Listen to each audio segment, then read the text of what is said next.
Tab welding involves attaching metal tabs or connectors to battery electrodes. This process includes multi-layer tabs welding and the welding of tabs to the electrodes. Tab welding is commonly carried out using ultrasonic welding or laser welding.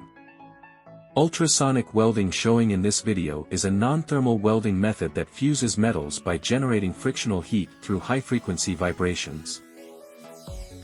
Ultrasonic welding generates relatively less smoke and dust, while laser welding involves a high-energy laser beam, producing sparks and significant dust.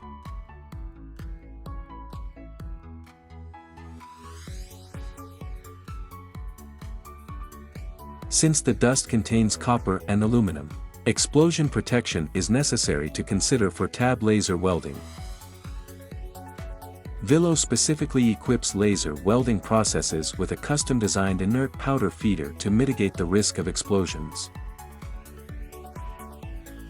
Anti-static filter cartridges are also applied for explosion-proof measures.